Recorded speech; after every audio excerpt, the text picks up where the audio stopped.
Pada awalnya gitar ini terdengar seperti ini.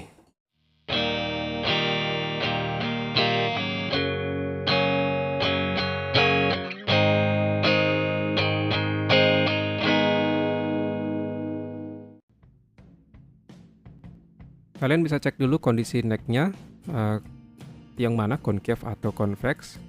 Gitar yang saya pegang ini terlalu tinggi, jadi saya curiga kalau ini concave. Kalian bisa siapkan penggaris untuk mengukur kedataran fretboard kalian. Dan jangan lupa untuk menyiapkan kunci L ukuran 4,5 atau ukuran 5, menyesuaikan ukuran gitar kalian. Tapi hati-hati, tidak semua gitar bisa diceperkan. Untuk gitar yang saya pegang radiusnya 15,75 inci. Untuk gitar dengan radius 9,5 atau 725 seperti Squier atau Fender, jangan dipaksakan untuk ceper banget. Kalau penggaris ini bisa berdiri tegak tanpa dipegang, itu berarti lurus necknya. Untuk meluruskan neck gitar dari posisi concave, Anda bisa memutar truss rod dengan kunci L berlawan arah jarum jam. Kalau kalian nggak punya penggaris itu, kalian bisa pakai kapo, jepitkan di fret 1. Lalu tekan fret paling dekat dengan pickup dengan jari Anda.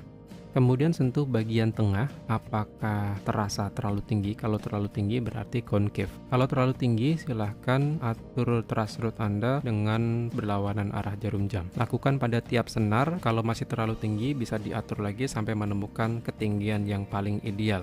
Untuk mengatur ketinggian saddle bridge Anda, menggunakan kunci L yang kecil ini ya. Memutar searah jarum jam berarti membuat jadi tinggi, dan berlawanan jarum jam berarti membuat jadi rendah. Dan diatur sedemikian rupa hingga menemukan titik ketinggian paling nyaman. Agar lebih nyaman, silahkan gunakan penggaris untuk mengukur ketinggiannya. Untuk gitar yang saya pegang, saya menargetkan di bawah 1 mm untuk senar 6-nya. Dan lakukan hal yang sama untuk semua senar. Jangan lupa setelah selesai, dirasakan, dimainkan apakah ada yang terlalu rendah atau yang terlalu tinggi.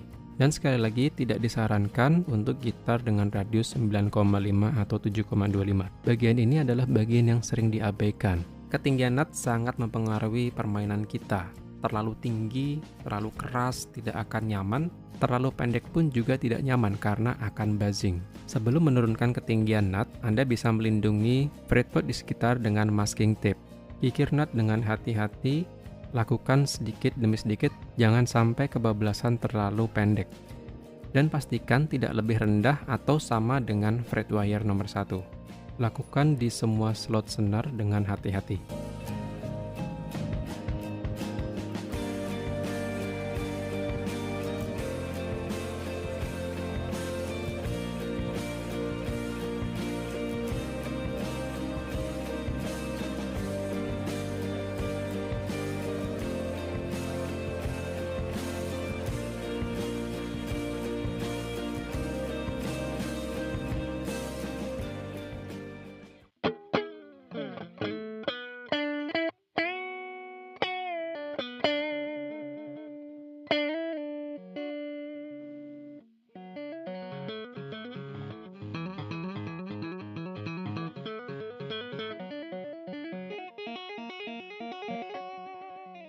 Sampai tahap 3, gitar udah sangat enak sekali untuk dimainkan, tetapi tidak untuk suaranya. Ketinggian pickup sangat mempengaruhi suara yang dihasilkan. Jangan terlalu rendah dan jangan terlalu tinggi. Untuk mengecek jarak yang ideal, kalian bisa gunakan kawat untuk mengecek kekuatan magnet pada senar. Kalau kawat yang Anda tempelkan di senar itu terlalu kuat atau terlalu lengket, berarti kita harus menurunkan atau menjauhkan jarak antara senar dan pickup. Lakukan perlahan demi perlahan dan hati-hati sampai tidak ada pengaruh magnet pada senar. Pastikan ketinggian pickup bagian bawah di senar 1 itu lebih tinggi daripada di senar 6. Berikan jarak sekitar 1-1,5 mm.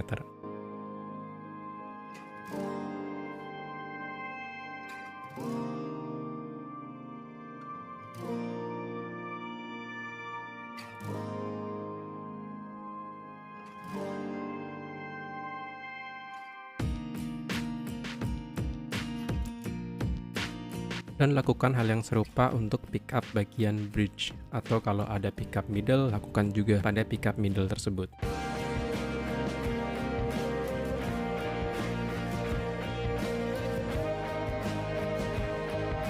Sekarang kalian masuk ke tahap yang paling membosankan, dan kalian harus sabar. Gunakan obeng. Memutar searah jarum jam berarti membuat jauh dari pickup. Berlawanan arah jarum jam berarti mendekati pick up.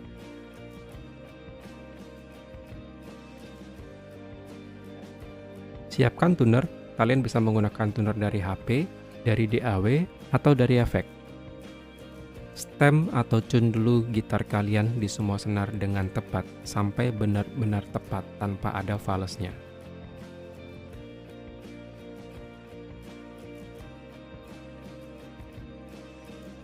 Di sini saya menggunakan tuner dari DAW karena lebih detail dan lebih bisa menunjukkan tingkat keakuratannya.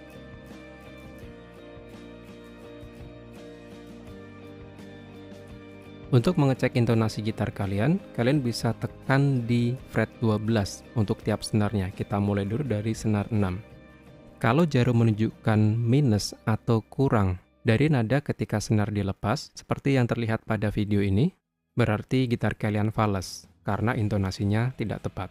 Kalau tuner menunjukkan minus, berarti kalian harus memajukan saddle bridge menuju ke arah pickup atau mendekat ke arah pickup. Atau arah sebaliknya jika tuner menunjukkan tanda plus. Lakukan dengan sabar, perlahan demi perlahan sampai menemukan titik tepat send 0 atau tepat di tengah.